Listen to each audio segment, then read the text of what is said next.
Hello everybody on YouTube. My name is Dustin. I'm making this video to discourage anybody that might be buying a Ford, especially a Mustang. This is my 2013 Ford Mustang. I had it made in 2012. I didn't receive it until 2013, even though I ordered it in October, but that's a whole, separate story in and of itself. So I've had the car since mile zero, and it's nothing but problems, and Ford doesn't truly stand behind their product at all, and they, in my opinion, make a shit product. The car looks nice and it drives nice. I don't have anything, particularly with the car itself I don't like, other than when you have a problem with it, Ford does not stand behind you or the product at all.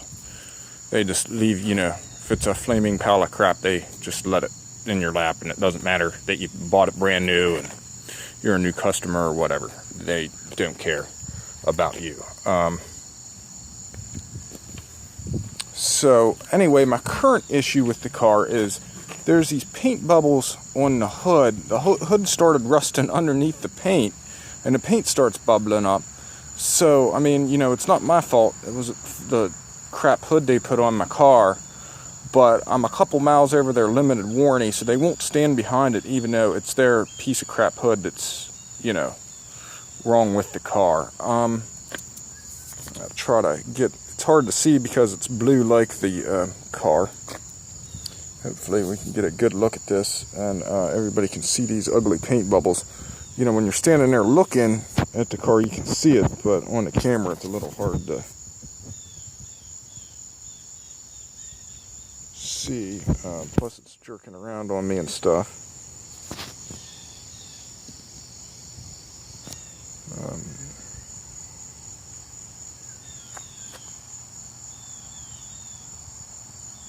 Yeah, there we go.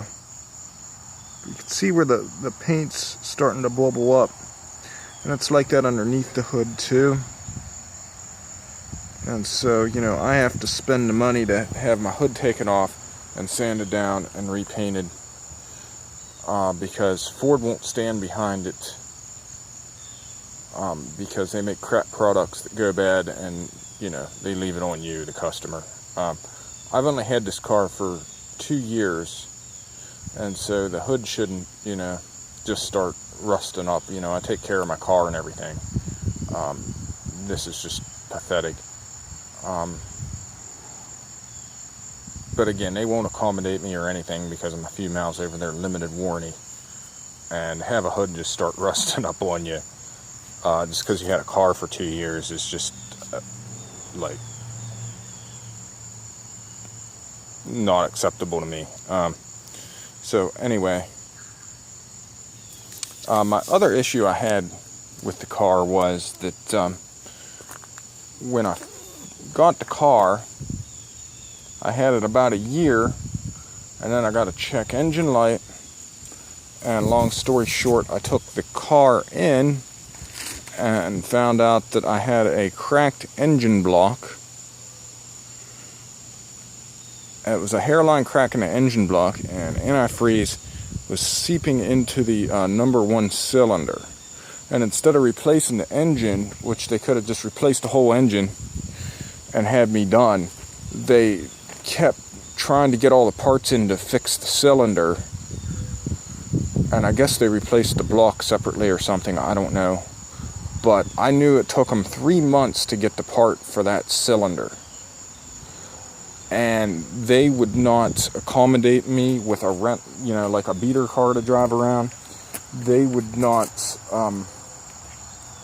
pay for a rental. They wouldn't call me back. I would call them about it and say, look, I want to talk to somebody about this, and they'd say that the people will contact you in 24 hours, and then that person never did.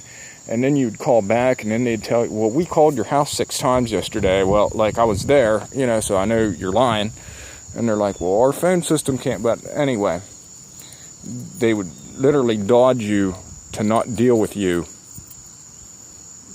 for something like, you know, a car. You know, I didn't buy a hamburger from these people. The level of customer service I had was just way the worst customer service I've ever had on, like, anything. You know, it's like worse than Amazon customer service. And, you know, I didn't buy a car from Amazon, so anyhow, well, on the engine they did eventually fix it, but it took them 3 months, and then they told me, well, we'll give you $500 to cover your transportation costs, because you didn't have a car for all that time. Like, $500 covers me for 3 months without a car. But anyway, that's the level of customer service you should expect from your new Ford, and you should expect, you know, your new Ford to break down and stuff brand new from the manufacturer, because they put together a garbage product and they unload it on the unassuming public. All right, that's my video. Thanks. Bye.